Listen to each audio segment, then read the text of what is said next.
Ow. So, I'm going to try and do this video in sections, but basically it's all on preserving. And I think this is the key to food, period. I mean, it doesn't matter if your food's coming from the farmer's market, coming from the grocery store, it's coming from your own garden. The key to saving money and dealing with rough times is in preserving the food. And the two ways that I preserve food is Food Saver. It comes with these bags. And you put the food in there, and you stick this in the end of the Food Saver, and it seals it off. It sucks all the air out of it, and it seals it off. And you can put it in the freezer. This is all on freezing. I'll do another part on dehydrating and canning too, and maybe I'll do it all in one video. But for freezing, these are my two main things. Now, I do this mostly for meat, and I do this mostly for vegetables. And I don't really know why, but like this, okay, zucchini. This is all shredded zucchini. And what I do when I'm getting ready to use this is I open the bag and I pull out whatever portion I need for whatever I'm doing, and then I put this back in the freezer. That way, 6 months down the road, I still have zucchini. If I were to take out a zucchini out of the refrigerator, shave off what I need, and put the zucchini back in, the chances are that zucchini is going to rot, go by. So I just freeze my zucchini. I also dehydrate my zucchini, and I also can my zucchini. And that's because I have so many zucchini plants that I kind of have to do it in multiple ways, depending on what I'm using it. Tomatoes. Tomatoes are another thing. I grow my tomatoes, but if you go to the farmer's market, you buy a bunch of tomatoes, you can dehydrate them, you can freeze them, and you can can them. Certain things you won't be able to freeze, or certain things you won't be able to defrost, but for the most part, most items I would say you can do all of the above. Okay, tomatoes.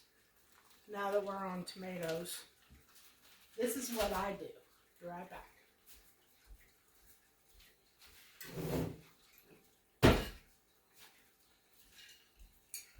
So, these are all dehydrated tomatoes. And I take and I make them into, I can use them this way. I can rehydrate them, put them into something. But I also make a, hang on,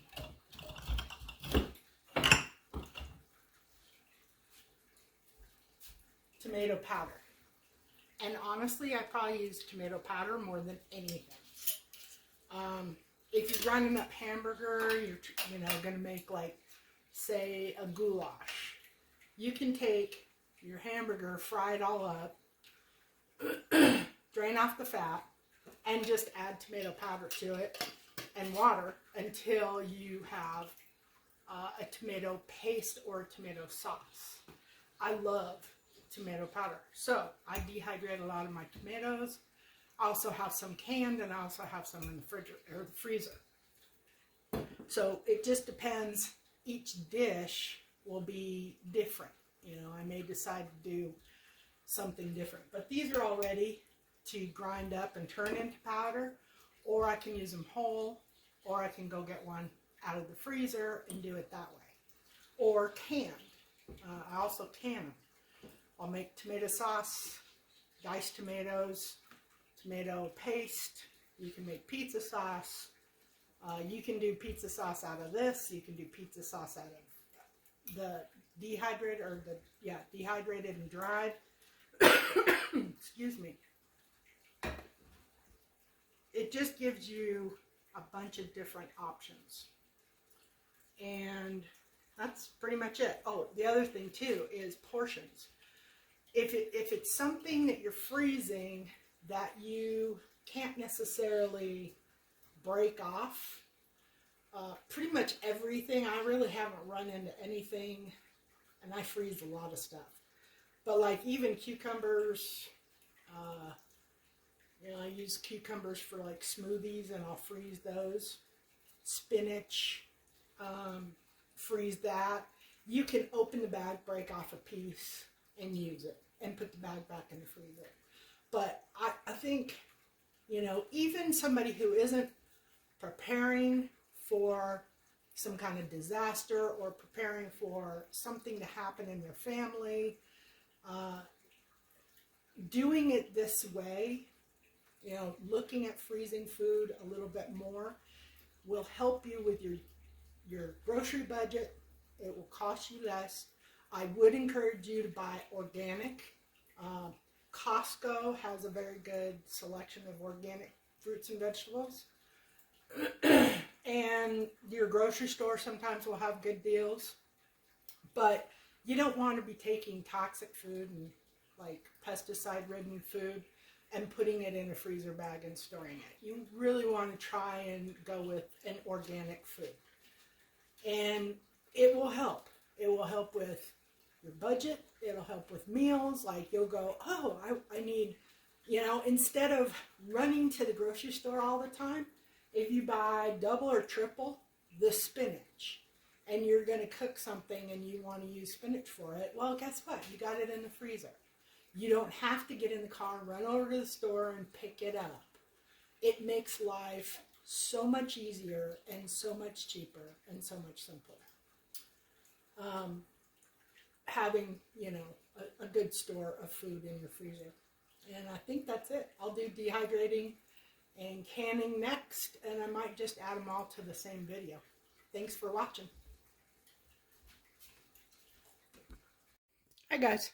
Okay, so the next dehydrating or the next preserving thing would be dehydrating. And I love this dehydrator. I can't remember where I got it. I'm thinking maybe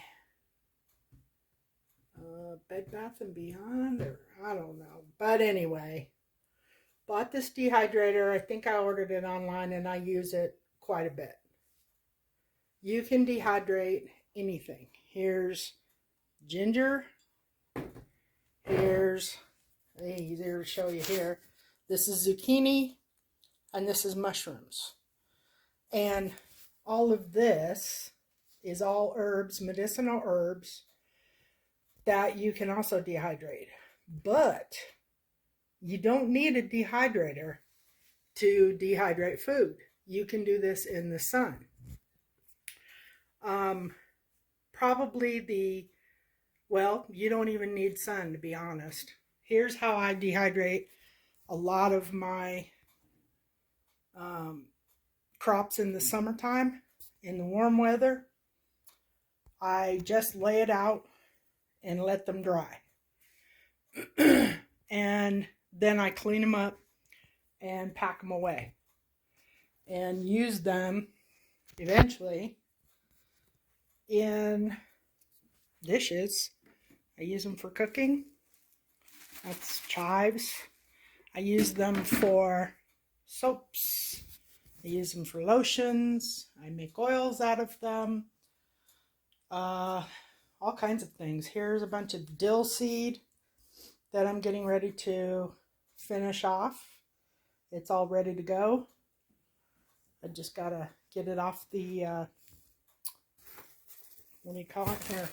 Here's another thing. But anyway, so dehydrating, if you don't have the money for a dehydrator, I'll tell you, you can get dehydrators from $40 all the way up to $500. This one was low middle of the road, I think. Right around 100, 120 maybe. And it works really good. It's got 6 trays. And if I do anything slurry like if I'm mixing up something and I want to make a powder out of it, I just put a piece of parchment paper, cover the parchment paper with the slurry, wet, it's like a wet thing. Like I made hot sauce the other day, and out of the hot sauce, there was a bunch of, the seeds and the pulp and all that kind of stuff left over. And you can use that to make a seasoning, like a spicy seasoning for tacos, taco meat, whatever, burritos, any kind of spicy food. So you take a piece of parchment paper, smear the slurry on there, and dehydrate it, and then you can grind it up with a coffee grinder or NutriBullet or something like that, and make a like a shaker out of it. These, like mushrooms, zucchini, ginger. Sometimes I'll use the ginger for tea. You can make a powder out of it as well. Zucchini, any of these you can powder, so you can have mushroom powder, you can have zucchini powder, or you can rehydrate them and use them in cooking. Or a lot of times what I do is, like if I'm making soups or stews, I just literally pour them into the stew or the soup and let them cook. It's a super easy way of storing food and using it. I've never done a, what do you call those? Not dehydrator, freeze dryer. Never done a freeze dryer, so I'm not gonna comment on freeze drying, but I'll tell you what, it'll be a cold day in hell before I pay $2,500 for a freeze dryer. I just don't see myself doing that. Anyway, that is dehydrating 101. On to canning. Okay, canning. There's 2 different types of canners. Well, there's many different types of canners. Different companies make different types. But there's 2 basic types, I guess. And that is, I gotta move this, a water bath canner and a pressure canner. Water bath canners are for high acid foods. So you can do things like tomato sauce, tomatoes, coleslaw, a lot of vegetables. A lot of vegetables in a water bath canner. And it takes a little less time. It's a little less scary. But canning is probably, I'm going to say, the most expensive of the preserving ways. Initially, anyway. Pressure canners are a little bit more scary. But I'll tell you, I wish I had just gotten a pressure canner from the very beginning. I love my pressure canner. This is an All-American. And it will can low acid foods. So meat. You can't can meat in a water bath canner. You can't can potatoes, green beans. You would do in a pressure canner. There's a bunch of different things. Anything high acid in the water bath canner, low acid in the pressure canner. I was scared to death to do pressure canning when I first did it, and I was so stressed out the first time I used it.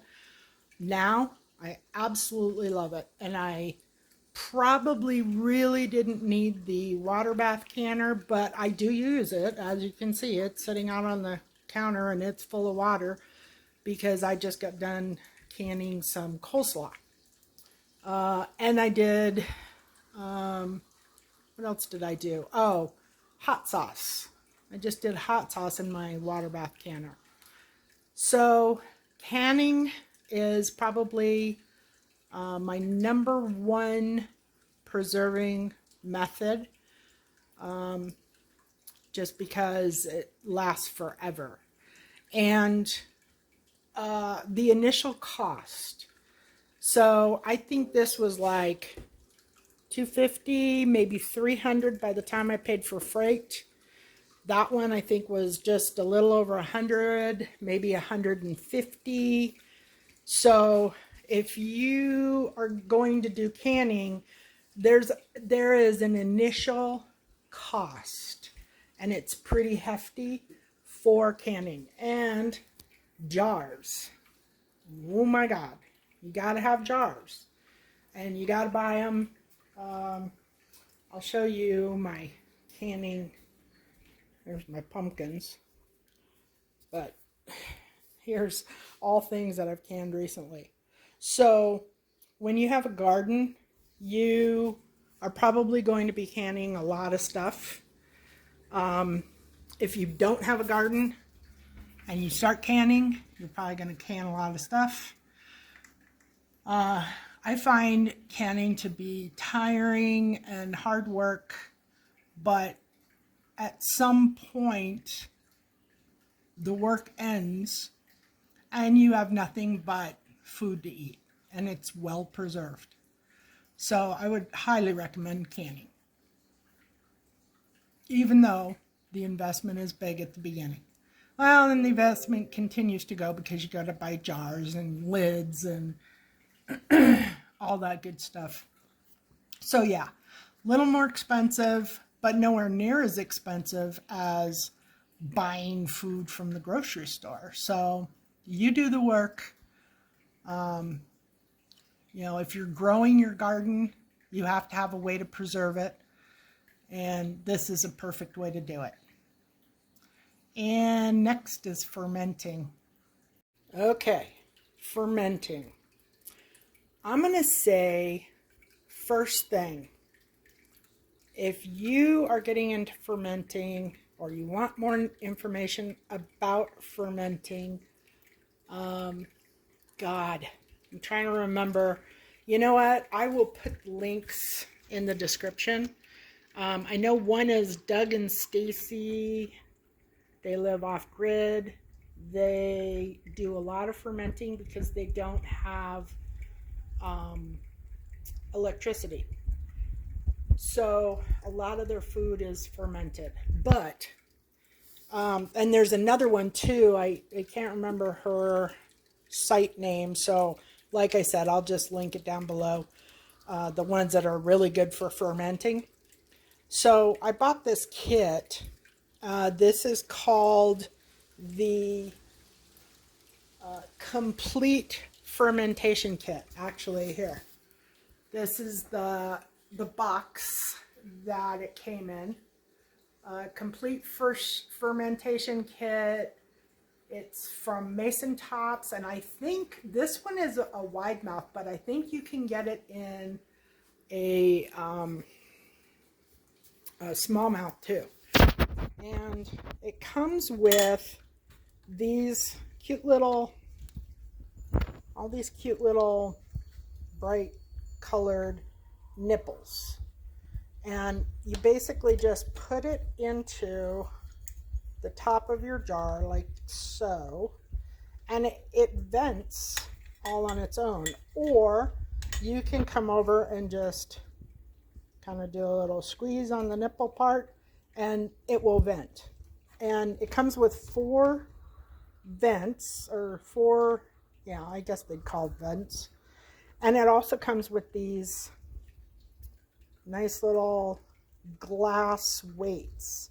And this is where you take your jar, once you get your jar stuffed, you put this weight on the top, and that keeps all of the food under the brine, which is really super important when it comes to fermenting. And then you put this on the top and put a mason jar lid on top of it. And it comes with this book, which has a bunch of recipes, and it's got a bunch of information on fermenting. And you can see a picture here of how the lid sits on. And then it also comes with this tool, which I use this for a lot of different things. It's a tamper. So you get your stuff in there and you just push it down, and that is a wonderful tool. Anyway, fermenting is another preservation method that you can do, and it's actually a whole lot easier, and especially if you're concerned about what do you call it, like electricity going out, or things like that, then you can ferment. And I think that's it. Like I said, I don't do freeze drying, so I don't have anything to offer on a freeze dryer, but I do know there's a lot of people on YouTube and Rumble who do have freeze dryers, and they do use them and they love them, and that's all well and good. I'm not going to do it. I'm too cheap to spend that kind of, just like I won't spend $70,000 on a freaking car. It's just not going to happen. I'm too tight. Anyway, thanks for watching, guys, and I hope this helps. I really think, regardless of whether your food comes from a grocery store, it comes from a garden, it comes from the farmer's market, it doesn't matter. What's important is learning how to preserve your food. Even if you're going to the grocery store. I mean, before I learned how to preserve, and before I learned what I could do with what vegetable, I wasted food. I mean, I was wasting so much food, and it just broke my heart every time I did. Now I don't waste any food. And my trash, I think probably I have like a half a bag of trash every week. The rest of it is all composted. So it saves you money in a lot of different ways, and it keeps you healthier. Thanks for watching, guys.